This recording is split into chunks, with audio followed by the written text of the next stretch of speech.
One. Yes, this is Robin Nelson with Horror Pop After Midnight.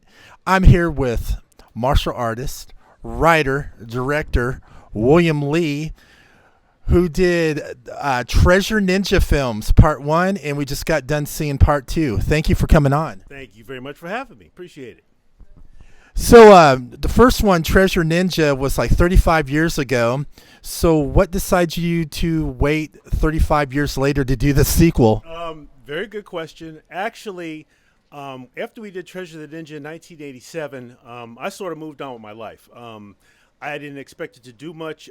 We had an offer from a Hollywood distributor to distribute the film, but they kept saying the quality wasn't where it needed to be. Of course, in 1987, I didn't have Final Cut Pro or 4K. It was a Super 8 film on 3/4 inch video, so it looked like not very good.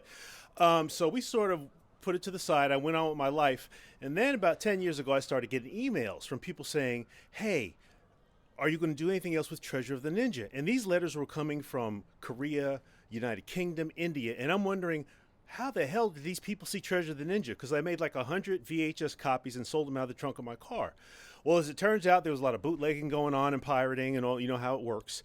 But people became fans of that film. And so I sort of let it slide. I didn't really quite get it. So then last year I got a call from the American Genre Film Archive, a guy named Joe Ziemba, who works with Shout Factory and Vinegar Syndrome. And he said, Mr. Lee, we want to put Treasure Ninja on Blu-ray. And to be honest, I hung up on the dude because I thought it was a prank. I said, how do you know about this film? Why the hell does anybody want to see Treasure Ninja on Blu-ray? And sure enough, long story short, they put it on Blu-ray. The first 3,000 copies sold out the first week. They had to go back and do another run of the Blu-ray of Treasure the Ninja. And as I said, the rest is history. So I had really given up on ninja films at the end of the 90s. I thought people didn't want to see them. But I said, what the heck? Let's do a sequel. And we did a sequel. And to be honest with you, I had one of the best times of my life doing that movie. I didn't think I would, but it was absolutely phenomenal. And the final result of the film, I just love it. Yeah, speaking of Treasure the Ninja 2 here at the Inglewood Theater, you had a lot of people show up for an independent film. The seats were like full. Yeah, well, that's a good thing. I just enjoy, it's in my blood. I've told people that, a lot of people get into this and their main goal is to make money. And a very wise film person once told me, we don't make movies to make money. We make movies to make more movies. And essentially, that's where I'm at. Sure, I make some nice checks off of the stuff we do on Tubi and streaming and that kind of thing. But my main goal is to make more movies. I mean, I could retire, I could quit. I'm 61, whatever. But I like doing it too much. I got too much of an ego. I'm a ham. I like to do kung fu. I like to be on camera. So there you go. Speaking of that, since you have a martial arts background, you are amazing with those nunchucks. How many years in training did it take you to perfect doing nunchucks? I started using the nunchako in 1973 after seeing Bruce Lee, obviously.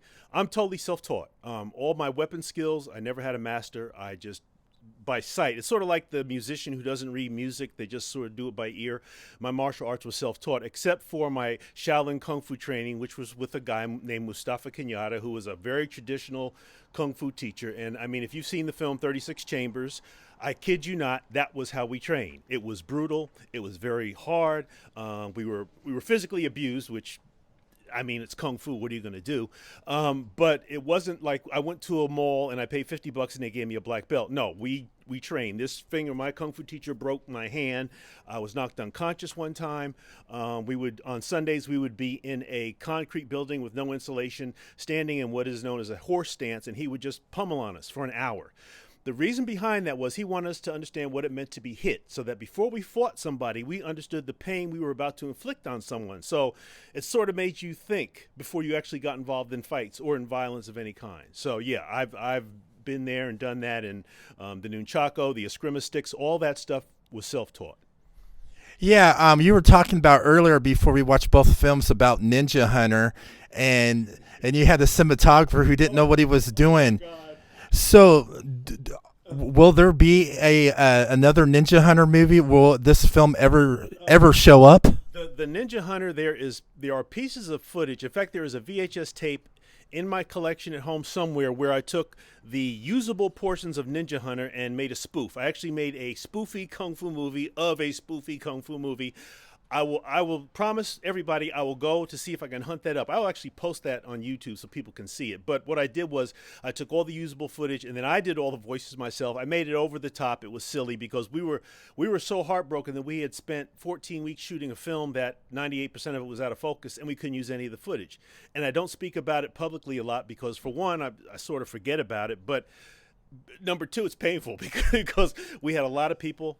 We had some really nice sets. My ex-wife was in it, and she did a decent job, and we had a good time. But again, the cinematographer was a guy who lied about his experience. And in those days, we were shooting film, so we couldn't see what we shot until we got the film developed. And because we had no money, we could only develop the film at the end of shooting. So there was no chance to go back and say, let's reshoot. Everybody had gone on vacation or doing whatever they were doing. So I had 14 weeks of worthless film. So there you go. That's the Ninja Hunter. Okay, one more question. Since you were doing like film in the 70s as well, was it hard starting out, especially for black filmmakers in the indie scene? Yes. People don't understand when they talk about the struggle. It's hard enough being an independent filmmaker. But like in the 1970s, I was right there at the crest of the blaxploitation film movement. But I wasn't living in New York at the time. I was in the Midwest. I was an unknown. I was entering film festivals, but still I didn't have the connections to get done what I needed to get done. And secondly, I was not doing blaxploitation. I was doing kung fu movies. My whole aim when I saw Bruce Lee was I wanted to be the black Bruce Lee. Now over the years, I realized there is no other Bruce Lee, so I had to come up with my own style. But it was hard because the films I do, you can't really categorize them as a black film because my films are not made for black people. They're made for people who like action movies. And secondly, my whole aim is to make films where black people win in the